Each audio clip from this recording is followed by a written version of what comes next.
Hi everyone, thank you so much for watching this video. So I just started a series on Patreon. It's called 12 Days of Christmas. This is where I share classes and 12 different cards. So you'll get to create Christmas cards for your family and friends. So on day one, I will teach you how to paint trees covered in snow in watercolor. And this is a very fun technique. We're going to paint them wet on dry, and you want to have a softer brush. These are the examples of these trees, what they look like.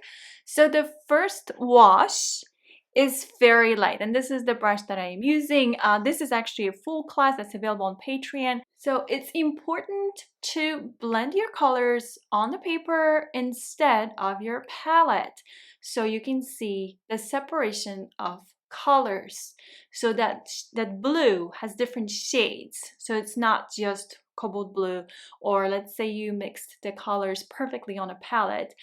There's no point for that because we're painting with watercolors.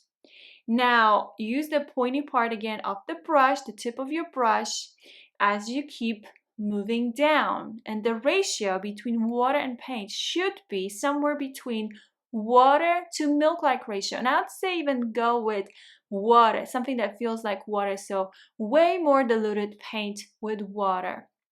And then you just keep going, and you can use a rigger brush as well, and that'll help you, like maybe with the tree tops, to create some of the thinner branches.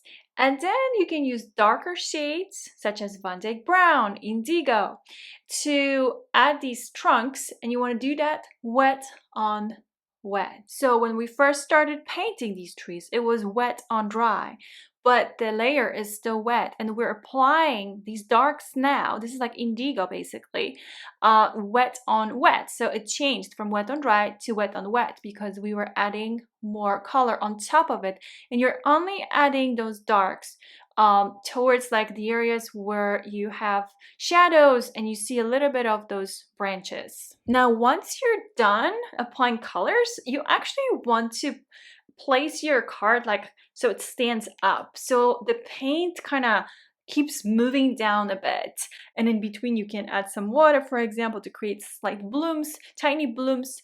That's when you want that paint to drip down a little bit more for that effect. But you'll find more information and you'll get to paint the entire card in my Patreon school. So there will be more cards to paint. This is just day one.